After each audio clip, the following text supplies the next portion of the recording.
Okay, everyone, welcome to the Centre for Deliberative Democracy and Global Governance Book Drop Series Part 2. And today we are welcoming John Parkinson, or Professor John Parkinson, who is the, now help me out here, you officially, so most importantly, he's an adjunct professor with us here at the Centre for Deliberative Democracy and Global Governance, and you're also now the Professor of Social and Political Philosophy at Maastricht University. Okay. So the thing to point out here is that, well, John and I go way back. We were contemporaries of PhD students at what we consider the proto-centre for the Centre of Deliberative Democracy, Global Governance, at the ANU, which was Social and Political Theory. Right.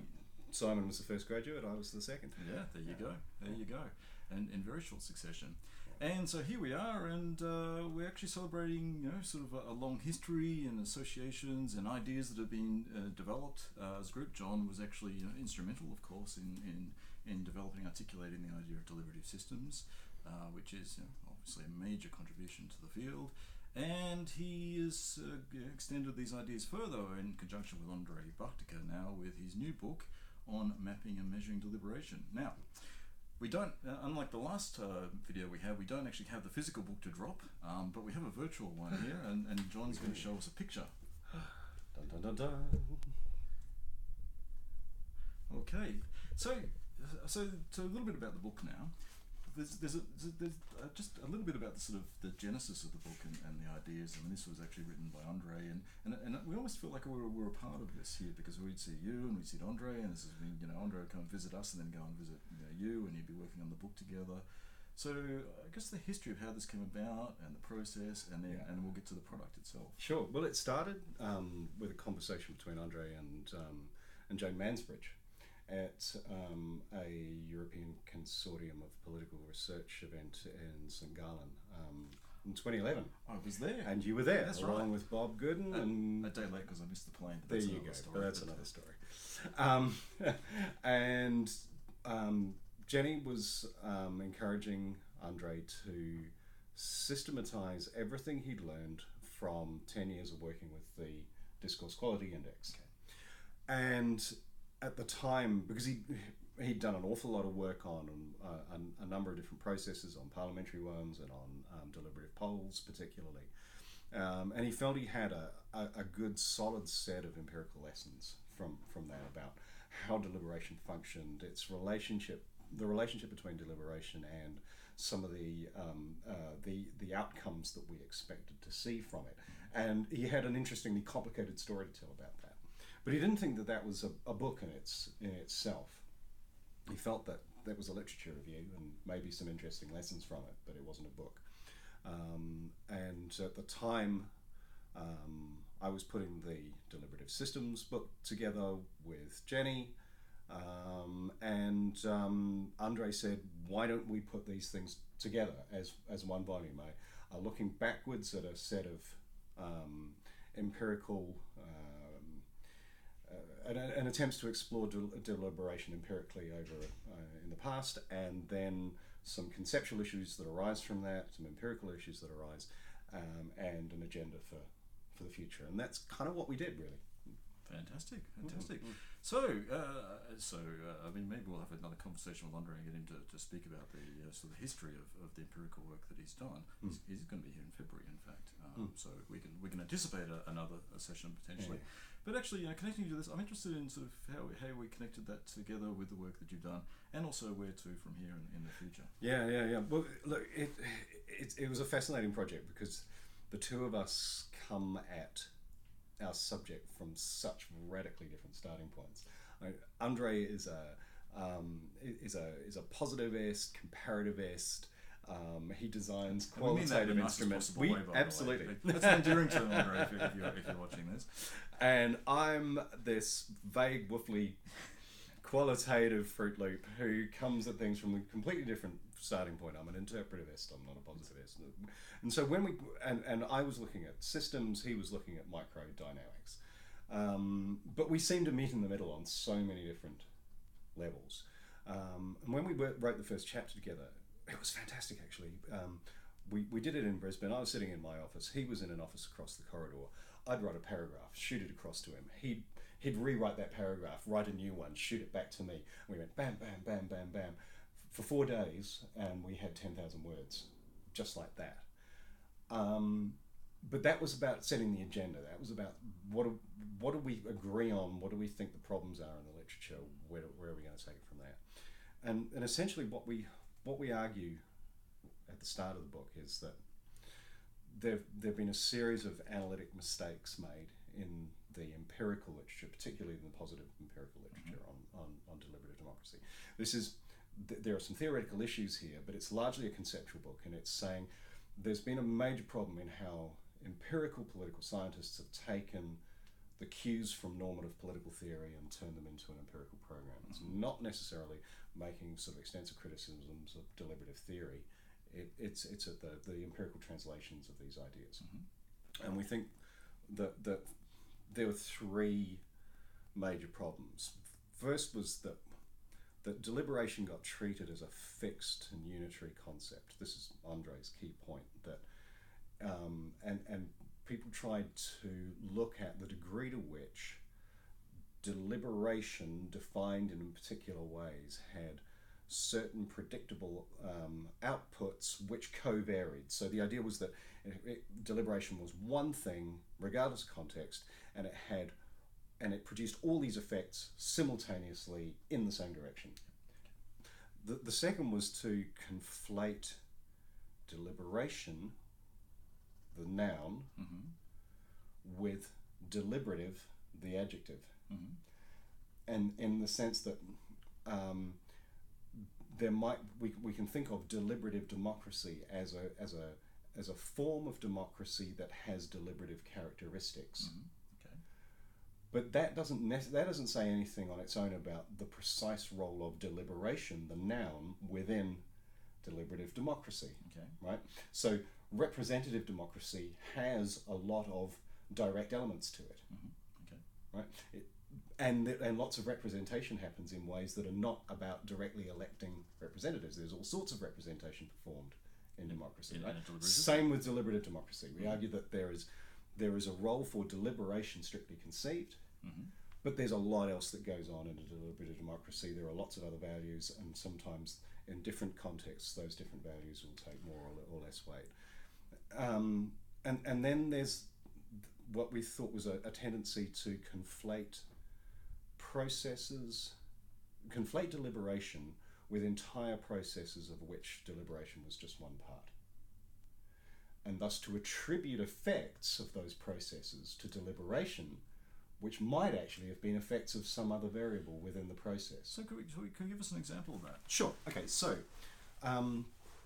think about a standard mini-public, but particularly one that's something like a citizens' assembly, right?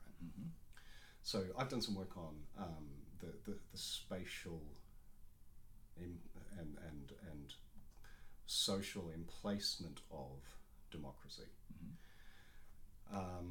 And there are all sorts of effects you get from the staging and the queuing and so forth of democracy. So essentially what some of the literature asks us to believe is that a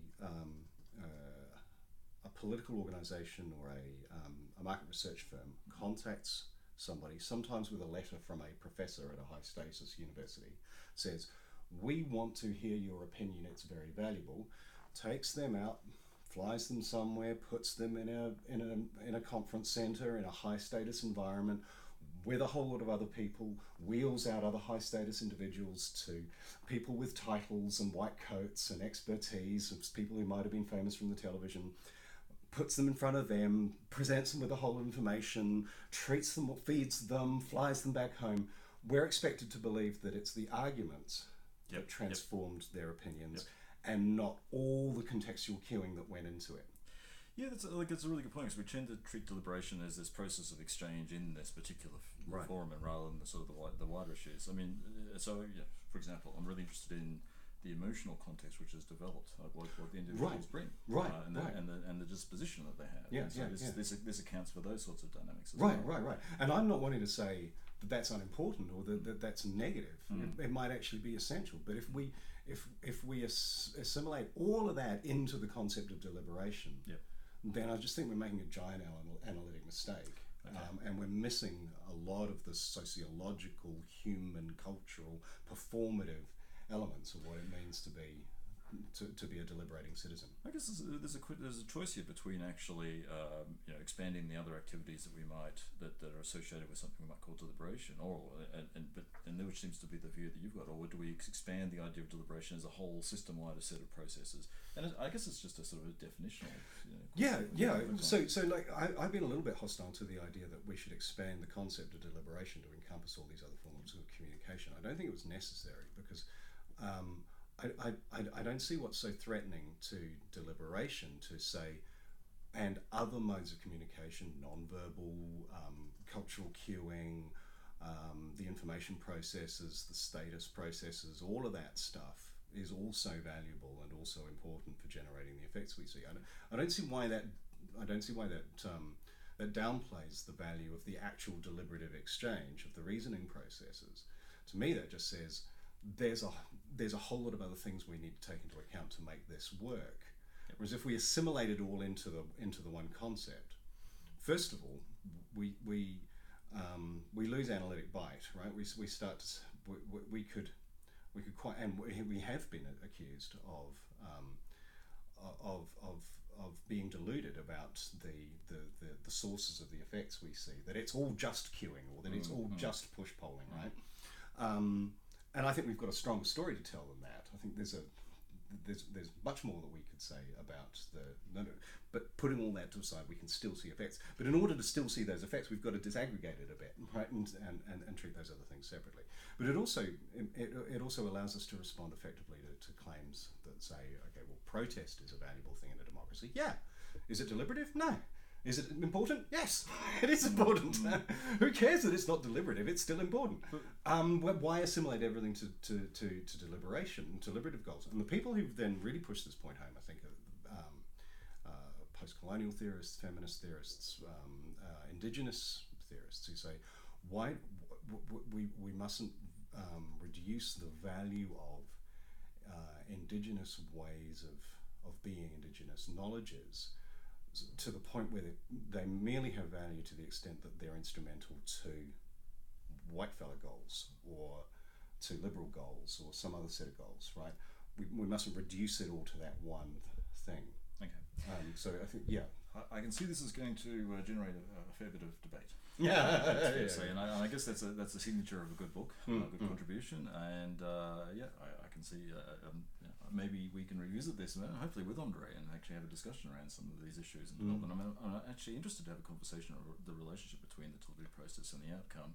I guess we don't have time today, but we might just wrap this up with just a where next discussion. All right. Well, for me, there's two things. One is a very micro concern. I don't think the literature's, when we say micro and macro, I don't think we've actually been micro enough. I don't think we've looked at the micro linguistics of deliberation, the way in which we culturally produce deliberation through our everyday practices. That's one. I can argue with you there. Okay. The second one is to rethink, and I think the second is actually based on the first, is to rethink some of the metaphors we use in our heads around how deliberative systems will work. At the first, I didn't like the deliberative systems label.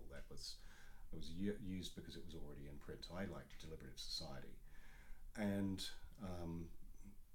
but I've got this particular cultural view of how meaning is created, and I think this focus on transmission and transformation in deliberative systems is a serious problem.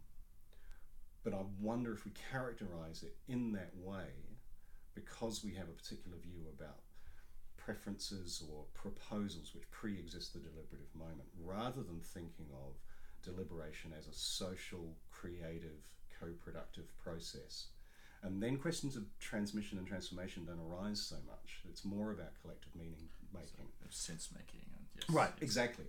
But if you recast deliberative democracy in those terms, what happens to the deliberative norms? What, can we still rescue some idea of deliberative norms? And I think we can. I mean, in some ways, that's going back to Habermas, right? That's kind of Habermasian pragmatics. Yeah, it's sociologically richer empirically, I mean, this comes back to the point about it sort of challenging some of the empirical approaches to deliberative democracy, Right. in terms of it does Right. sort of has to essentialize aspects of deliberation to measure them. And we talk about this in the book as being a distinction between an additive view of deliberative systems, Yep. which is you inject deliberation in and that makes it deliberative, versus a summative view in which a deliberative system gains a deliberative quality by virtue of the intermeshing of its parts. Okay, well, lots to think about there. Well, thank you very much for coming along, and good to see you back, and all the best with Maastricht. Thank you. And I assume this isn't goodbye forever. We will see you again, and all the best. Thank you very much. Thank you, and thank you all.